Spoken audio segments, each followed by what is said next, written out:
Okay? Ang nilagay ko, 10 important facts about Iliad. So ang iniisip ko habang ginagawa ko yung PowerPoint, iniisip ko hindi ko siya parang question and answer style. So para mas okay kasi na ilagay ko siya parang sa template, i-format ko siya sa question tapos answer kasi para at least pag yun yung idadaan sa exam, para yun yung maano sa exam, at least alam nyo kung anong answer. Okay, start na tayo. What is Iliad? Okay? Tandaan po natin, ang Iliad ay sinulat, yan siya, is a Greek epic poem. So sinulat siya ni Homer. Ang Iliad po ay divided sa 24 books at set during Trojan War. Pero ang poem na Iliad ay only spans a period of 51 days sa final year ng Trojan War. So ibig sabihin, hindi niya po lahat na kwento kung ano ang nangyari sa Trojan War. Yung sa final year lang po, okay? Sa final year lang ng ng Trojan War at within 51 days, yun lang po yung dinescribe niya. Huwag po tayong malito. Okay? Baka kasi mamaya may question na lahat ba ng nangyari sa Trojan War describe sa Iliad. So hindi po. Okay? Yung konti sa final year 51 days lang po yung na-describe doon sa poem. Okay? Na ni Homer, hindi talaga siya nagkwento ng buong pangyayari sa Iliad. So yun, I hope malinaw. Next, how does the Iliad commence and what specific narrative techniques does Homer employ in its opening? Sige daw, sino ang nakakaalam? Kahit na lang yung narrative technique na ginamit ni Homer sa poem na Iliad. Ano yung kanyang narrative technique? Sige daw, sino nakakaalam?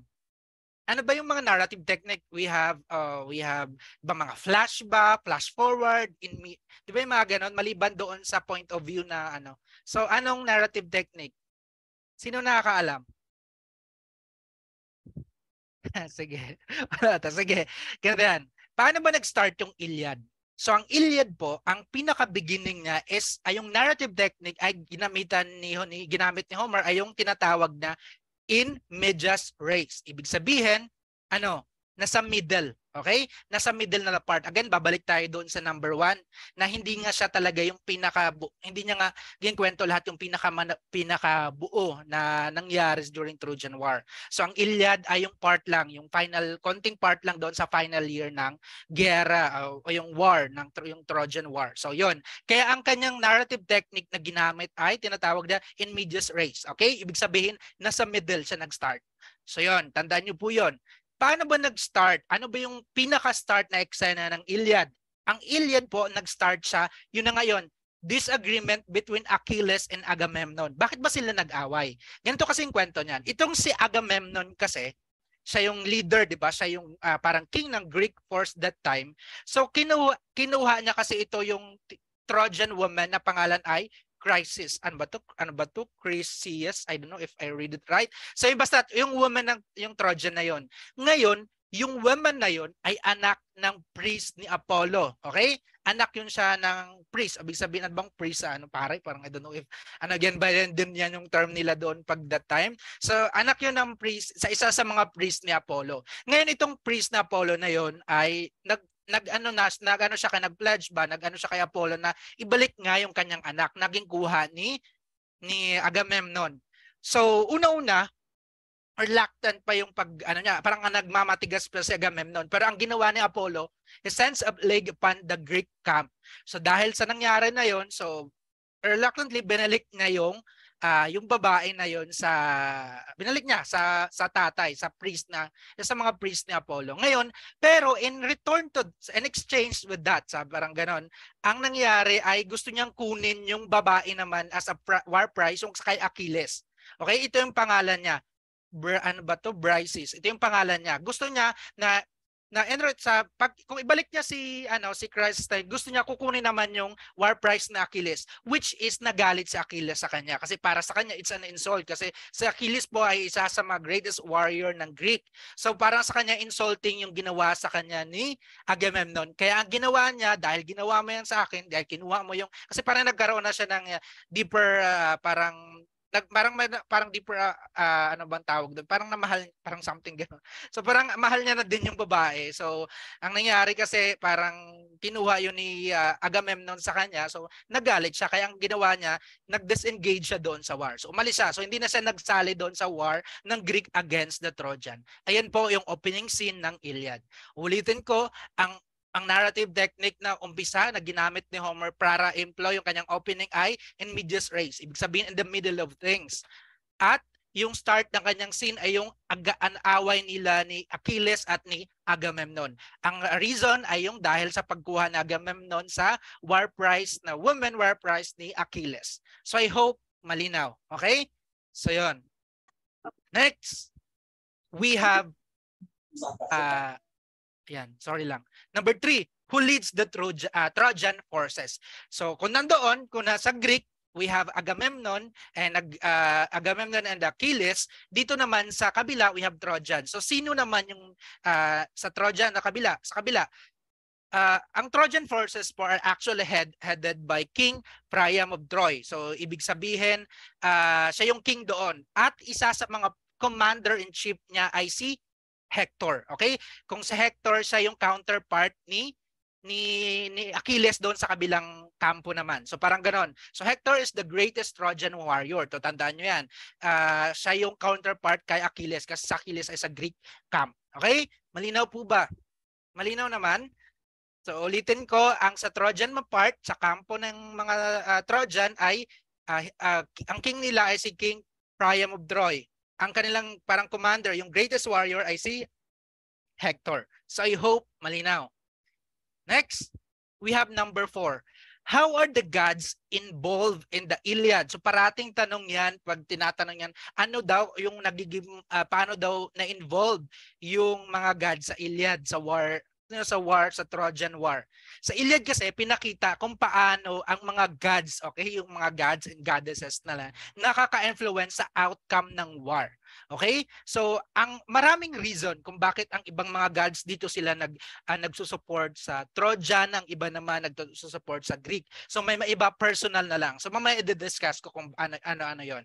Okay? So, ano muna natin yung gods na nagsusuporta sa Trojan. Okay? Yung mga gods and goddesses na nagsusuporta sa Trojan, yung number 1, yung pinaka number 1 is si Apollo. Bakit siya sa Trojan? Again, babalik tayo doon sa kwento ko kanina, yung kinuha kasi ni Agamemnon, 'di ba? Yung Greek king, yung babae, yung daughter ng isa sa mga priest ni Apollo. Kaya nga 'di ba siya nagalit? Kaya 'di ba kaya po siya galit sa taga-Greek, kaya ang kinakampihan niya po is mga Trojan. Yan po yung reason kay Apollo kung bakit niya sinusuportahan yung Trojan, 'di ba? Kasi alam mo na, 'di ba, kinuha kasi ni Agamemnon, ulitin ko dahil balik ko nga sa kanila sa first natin na first scene ay dahil kinuha niya yung babae na taga Trojan, ay yun ay daughter na isa sa mga priest ni Apollo. So yun, kaya galit po siya sa Greek kaya sinusuportahan niya yung Trojan. We have number 2. We have Artemis. Sa Artemis kasi siya ay twin ni Apollo. So kaya kung ano yung kanyang sinusuportahan ng kanyang twin, yun ay sinusuportahan niya din. So, ayan po yung kay Artemis. Aphrodite. Si Aphrodite naman, sinusuportahan niya ang Trojan kasi nga dahil sa kanyang affection for Paris. Yung Trojan prince na kung saan, ganito kasi yan, ano ko yung background kung bakit, mag-ano muna tayo. Gusto ko kasing yung mako-connect niya yung mga dot about dito sa Greek mythology para mas maintindihan niyo siya. Wag muna tayo dito sa Iliad, okay? Hindi, ang sasabihin ko na ang ikukwento ko yung pinaka-start ay hindi po yan part ng Iliad ha. Gusto ko lang i-connect ko siya para mas maintindihan niyo kung bakit nagkaroon ng Trojan War, okay? Okay, ulitin ko. Hindi po ang kwento ko sa pinaka-start ng Trojan War ay hindi po ito nabanggit sa Iliad. Okay, baka kasi malito kayo. Ano ko lang yung background niya. Magbigay lang ako ng background para mas maintindihan niyo yung Greek mythology. Ganito kasi yan. Ang pinaka-start talaga niyan is parang mayroon kasi yan silang wedding. Okay? Mayroon niyang wedding yung mga gods and gods. Nakalimutan ko na yung exact wedding na yon. Tapos ito mga nag-attend yung mga gods and goddesses. Yan sila Aphrodite, sila Hera, mga ganun sila Zeus, yung nag-attend sila. Ngayon may isang god na hindi in-invite sa wedding na yon according sa Greek mythology. Okay? May isang goddess pala na hindi ging-invite sa wedding na yun, kaya nagalit siya. I think yung goddess of discord, which is sino ba? Iris ba yon? Nakalimutan ko na.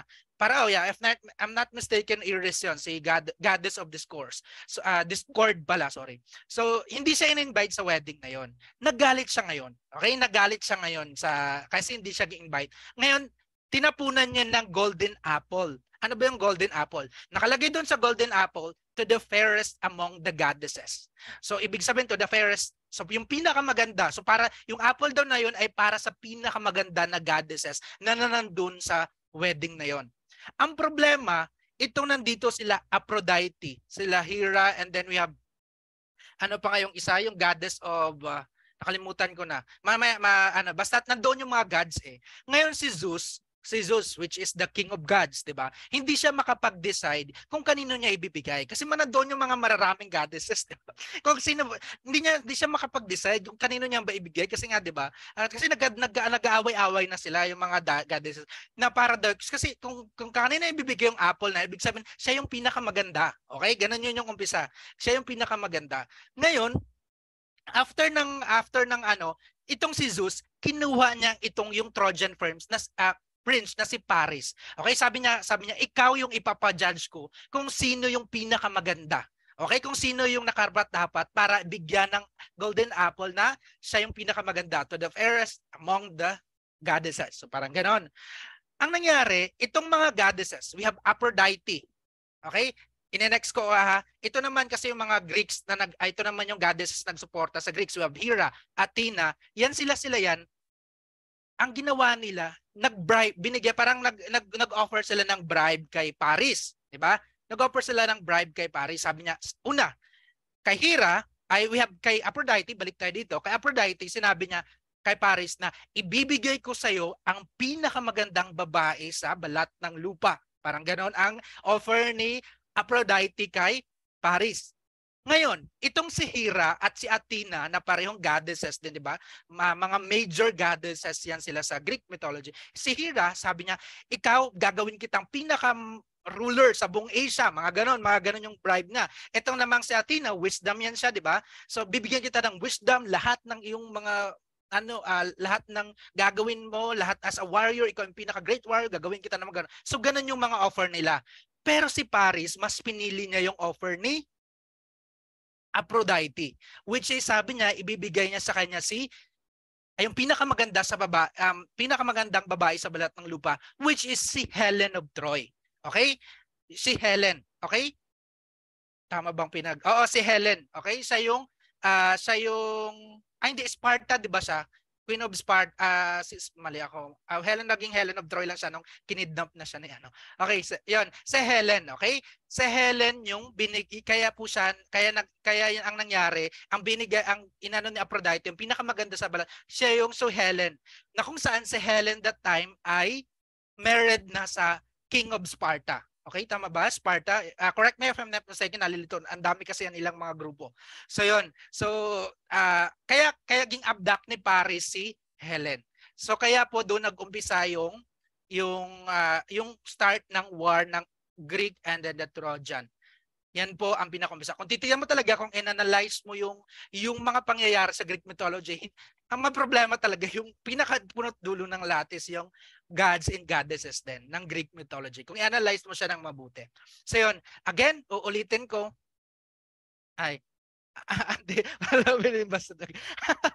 So yun, ulitin ko. Wala po yun nakasama dito sa Iliad, okay? Ginaano ko lang, kinukonek ko lang siya para magkaroon kayo ba ng strong knowledge about sa Greek mythology. Okay, yun kasi yung naman yung pinaka-importante. So babalik na tayo dito. At least nagkaroon na ka ng idea kung bakit nag-start po yung Trojan Wars. Kasi itong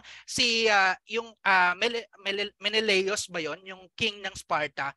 So ano niya kasi yan, brother niya yan si Agamemnon ng Greek. So naghingi siya ng support kasi nga parang insult kasi yun sa kanya kasi ang wife niya ay kinuha ni Paris ng taga Trojan. So yun, kaya nag-start yung gera ng Trojan against Greeks. So yun, I hope malinaw. Ito, babalik tayo dito. Yung supporting the Greeks, Ayan, at least alam niyo na kung bakit sinusuportahan ni Hera ang mga taga-Greeks kasi mas pinili ni Paris si Aphrodite kumpara sa kanya na ayun, pinakamaganda. Okay? Sa Athena ganun din, okay? Kasi mas pinili ni na-offend siya na mas pinili ni Paris si Aphrodite kumpara sa kanila ni Hera. Okay, so yun, I hope malinaw na ha. Si Poseidon naman, marami kasing si Poseidon. Pag titingnan mo yung mythology, marami siyang mga reason kung bakit mas sinusuportahan niya yung Greeks. Pero although minsan mayroon din siyang parang problema itong kay Odysseus, pero mas mainly sinusuportahan niya. Marami kasing reason yung kay Poseidon kung bakit niya sinusuportahan yung mga Greeks. So yun, I hope malinaw na kung bakit yung mga gods and goddesses na yan ay involved sa giyera ng Trojan War. So yun. Next, we have number 5. How does Achilles rejoin the battle? Kanina nga, balik tayo sa umpisa, di ba, nag-disengage si Achilles sa gera kasi nga nagalit siya kay Agamemnon. Ngayon, bakit siya nagbumalik sa battle? Ang pinaka-reason is yung nung pinatay ni Hector si Patroclus. Si Patroclus pa isang very close friend ni Achilles. So nagalit po siya. So dahil na nung pinatay ni Hector si Patroclus, kaya bumalik po siya sa battle, sa gera. And then ito namang nag-reconcile din siya kay Agamemnon. So binalik ni Agamemnon yung babae na sino ba yun kanina, tapos basta para mag-rejoin nga sa Achilles sa battle kasi para natatalo na sila eh. Natatalo na sila that time. So kaya ganun yung reason. So yun. So again, ulitin ko ha kung bakit ang pinaka-reason kung bakit nag-rejoin si Achilles sa battle ay dahil sa pagkamatay ng kanyang very close friend na si Patroclus. Okay? Kung titingnan mo kasi, actually si Patroclus, yung armor ni Achilles, hiniram niya yan. So, hiniram niya during battle. So, dyan pala nagpapakita kung gaano sila ka-close, dalawa. So, kung gaano sila ka-close na dalawa. Kaya, yun nangyari, nung pinatay na Hector si Patroclus, nagalit. Doon talaga yung sobrang galit ni Achilles. Yung nangyari yun. So, yun. Next. How does the Iliad depict warfare? So, 'di ba, si Homer ay kilala sa kanyang vivid and detailed description. So, makikita mo talaga ang Iliad talagang it doesn't shy away from the brutality and tragedy of war. So present niya talaga ang war kung ano siya, kung gaano siya ka-harsh, kung gaano siya ang realidad ng hindi niya ni-romanticize man tawag doon. Hindi niya ni-romanticize yung war. Talagang dinepict niya kung anong problema sa war, ano yung brutality na nangyayari, so mga ganon. So pinakita talaga doon in detailed, in a graphic, nakalagay nga, it's graphic in detailed description. So yun. Next, what is the role of fate and destiny in the Iliad? Again, it's a mythology, it's a Greek mythology, di ba? Yung mga fate and destiny na yan. So, nakikita, nagre-reflect din doon yung concept na yan sa Iliad. Okay? Kasi nga, maraming doon sa Iliad, di ba? Si Hector. Si Hector ay actually, sinabihan siya na pwede magpili siya. Pwedeng pipiliin niya kung magiging pinaka-hero siya, pero mas madali siya mamamatay siya agad o ay iwasan niya yun para mabuhay siya ng matagal. So still pinili niya yung magiging hero. Ganon din si Achilles. Although si Achilles ay hindi sa Iliad ay hindi pinakita doon kung paano siya namatay. Actually yung si Achilles naman sa ibang work yan ng Greek mythology yung dinepict yung kanya paano siya pinatay. Pero sa Iliad kasi it's just a focus lang ni Achilles. Okay, yung pinaka-center dun is yung pagiging hero ni Achilles. So yun, again, ang role ng fate and destiny, 'di ba, sa mga Greek pag sinabing fate, dapat yan yung mangyayari na shaped by the will of the gods. So destiny naman refers to the individual's personal fate or the course of their life. So yun. Next, ito, number 8. What is the fate of Hector in the Iliad? Anong nangyari kay Hector? In the final battle po ng Iliad ay pinatay ni Achilles si Hector. So again, kahit gaano kagaling ni Hector ay pinatay hindi pa rin siya, no much pa din siya kay Achilles. At anong nangyari sa kanya? In a climatic, ganito kasi yun, pagkatapos pinatay ni Achilles si Hector, yung body niya, 'di ba? Yung katawan niya dinisplay niya yan. So ginlagay niya sa ano ba doon yung parang chariot ba yan? Tapos inano niya parang parang pinag ano nga yan, yung body, tapos anuhin ka, ano nga yan tawag daan, yung ano niya yung katawan ni Hector, basta yung sa mga ganun, which is parang nakikita yan as dishonor sa ano, siyempre nagalit yung mga gods sa kanya sa ginawa ni Achilles, kasi nga parang wala na siyang naging respeto doon sa katawan kasi pinatay niya, di ba, si Hector. So ang ginawa niya parang ano niya doon, ang katawan niya, ano, pinalibot niya hanggang doon, pasat ano niya talaga ng gusto yung katawan. So parang ang nangyari sa ano ni Hector is parang nakikita yon yung ginawa ni Achilles sa kanya, parang dishonor yon, kasi para sa mga gods dapat hindi magawin, kasi nga hero po si Hector sa part naman ng Trojan. Okay, so parang malaki yung respeto. So ang ginawa niya kasi parang hindi niya na di ba, ang nilagay niya nga dito is ano bang tawag, drugs his body, ginano niya, tapos yung palibot-libot niya yan, parang ganun talaga yung nakalagay sa poem, nilibot-libot niya doon. So yun. Pero paano ba siya nag-end yung Iliad? So despite sobrang galit nga ni Hector, ay ni Achilles kay Hector, so binalik niya pa rin yung katawan ni Hector sa mga taga-Trojan for a proper funeral. Nag-end po ang Iliad sa funeral ni Hector. Ulitin ko, nag-end po ang Iliad sa funeral ni Hector mismo. So paano ba, bakit ba, ano ba nangyari niyan? So ano ko lang yung background. Ang nangyari kasi na nakita ni Zeus na parang hindi na dishonor na yung katawan, di ba, ni Hector. Kasi nga, di ba, ano po siya, hero po talaga si Hector sa part ng Trojan. So ang ginawa niya, para nagpadala siya ng God para sabihin itong si King Priam, no, yung father ni Hector, na kausapin si Achilles na ibalik nga yung katawan ni Hector para sa proper funeral. So ang ginawa niya, para nagpakumbaba siya, no, si King Priam na yan, nagpakumbaba siya, kinausap niya si Achilles na ganito. So si Achilles was moved by a compassion, so na ano siya doon, na parang naawa din naman siya, so parang na-realize niya nga mali nga yung ginawa niya. So binalik niya yung katawan ni Hector sa mga Trojan, and then yung pinaka-end ng Iliad is sa funeral ni Hector. So yun. Okay? I hope malinaw. So sana pagkatapos nito, strong na yung knowledge niya about sa Iliad na yan. Next, we have number 10, pinaka-last.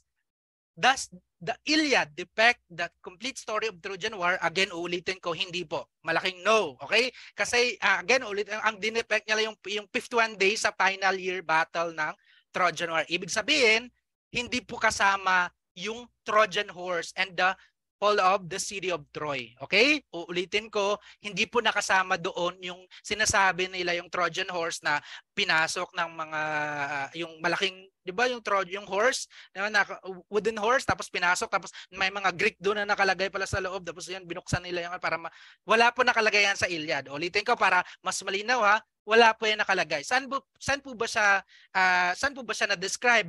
Bakit na ano yun, nako-connect yun sa Trojan War? Na-describe kasi siya sa mga iba't iba pang mga literary likes ito. Aeneid by Virgil, which is a Roman mythology. So na-describe siya kasi doon. Okay, sa mga ibang other pieces yan ng literary works. Okay? And then the epic cycle, ito yung mga iba't ibang story na yung epic cycle, iba't ibang story yan ng mga tao during Trojan War. So yun. So ulitin ko, hindi po complete story yung and dinepict ng Iliad. So nakafocus lang talaga siya sa final year at yung kanyang central character ay si Achilles. So I hope malinaw. Okay ba? Naintindihan naman?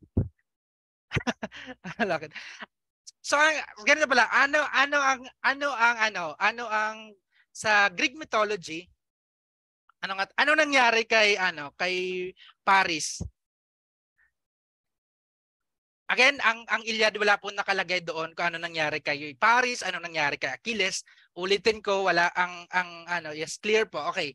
So sana malinaw, no? Sa ang mga yung death ni Achilles, yung kay Paris, yung kay ganito, wala na po sa ibang work na yan ng literary pieces. Wala po talaga yan siya sa Iliad.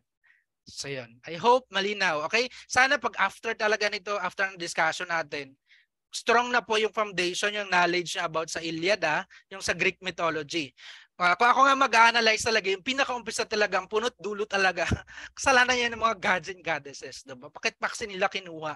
And then, bakit pa sila nag-offer ng bribe kay Paris? Anyway, so yun.